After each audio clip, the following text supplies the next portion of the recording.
So these are the value chains that we have chosen to focus on and lead in. And these are discussions that we have had with the ambassador. Come next year, February, we have made an official invitation to ambassador to come back to Homa Bay probably for a longer time and join us for the Homa Bay Investment Conference, which will be from 6th to 8th of February. And we hope that she will have time to visit the Ruma National Park, the Rowan antelope and our buffaloes and giraffe there, to visit our islands, Fagano Island, and the beauty that is Homa Bay County, and to move forward our tourism. So because the sun is very, very hot, I would like to take this opportunity to give to our ambassador to make some remarks. Thank you. Well, I'm delighted to be here this morning in Homa Bay County. Thank you, Governor Wanga, for inviting me. I'm going to call her Gladys because we've actually gotten to be quite good friends. Yes. So I am just delighted to be here, and thank you for your hospitality last night at the Governor's Pavilion, I guess it's called, or Governor's Park. And I'm looking forward to a great day to learn more about the dynamic economy here and the rich culture of this county. I had not been to Homa Bay. This is my first visit to Homa Bay, and I have to say I am so amazed and surprised and delighted to see the beauty of Homa Bay. The lake, the hills, the greenery, the agriculture. It is a spectacular county. And I said to the governor earlier today, I think this might be the best kept secret in Kenya. So maybe today that will be the end of the secret. Yes. But delighted to answer some of your questions. I know the governor and I will try to answer your questions as best we can. But let me again say thank you so much. I am just thrilled to be here and looking forward to a great day. Thank you. Your Excellencies, we'll now take questions from the members of the press, and we have the first question, Latano. Good morning. My name is James Latano. I work for Citizen TV. My question goes to both the governor and the ambassador. Homa Bay County plays a host to close to 80% of Lake Victoria. This makes it better for fishing and farming. As the U.S. Embassy and the U.S. government, do you have a plan to engage Homa Bay County directly in investing in both agriculture and fishing? And to the governor, what would be the plans that you put in place that if yes, the government of America would do this, so that you'd meet the support from the United States of America's government? Thank you for that question. I've been deeply impressed by the governor's focus on cotton, edible oils, and fish. And so I think the best way that the United States can be helpful, along with continuing our very good partnership in health, is to try to bring investors, both other Kenyan companies here and global companies, primarily American, because that's where our influence is. But I think what we've tried to do Kenya-wide, and now we'll do specifically here in Homa Bay, is along those three areas, cotton, more broadly agriculture, edible oils, and fish, what projects does the governor want to get underway, and what investors could we marry to those particular projects? Yeah, and thank you. And from our end, we would be grateful for this partnership that would bring on board investments, but we have to prepare. We have to prepare what the investment opportunities are.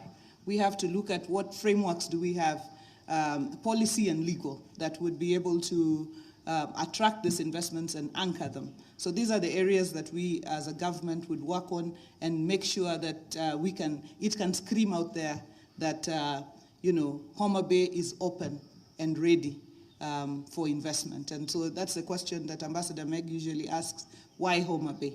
Okay. We must be able to answer, apart from why Kenya, we must be able to answer the question, why Homa Bay? And those answers must be ready, and these are some of the answers that we want to provide when we have the investment conference next year. And the United States has all kinds of technical support that can be provided if you're trying to figure out, okay, what would a new fish processing plant look like? What would, an expansion of the cotton industry look like? So I think that's another area we can work together. Great. So we have a second question. Good morning. My name is Jeremiah Orondo of Gulf Radio. CDC is already on record telling both the national government and the county government to look for other ways of financing HIV interventions. What is the plan of U.S. government in helping Homa Bay County to achieve 2027 target of reducing newborn infections? Yeah. Well, in fact, and I'm sure you know this year marks 20 years of working together on this issue. And together, we have saved, Kenyans and Americans have saved more than 1 million Kenyan lives over those 20 years.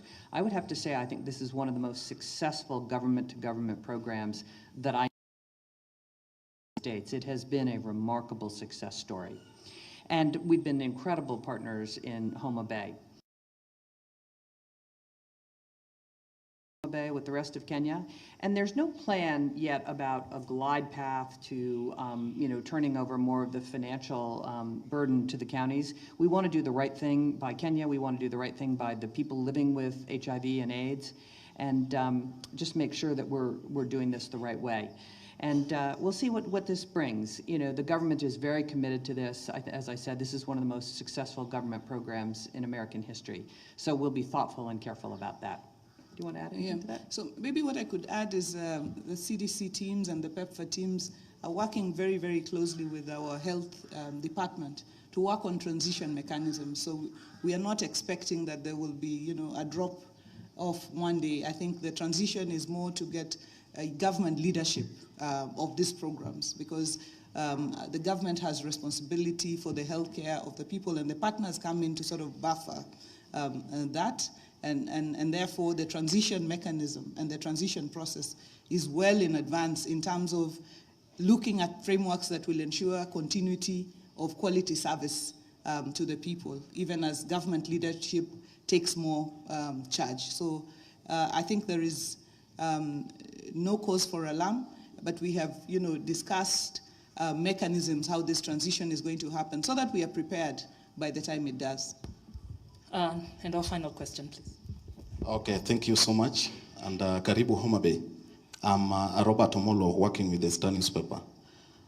We have seen the national government and in collaboration with the Homa Bay County government working on how they can rehabilitate the piers around Lake Victoria, especially, as has been said by the governor, that actually it is Homa Bay which has the longest lake shore of Lake Victoria.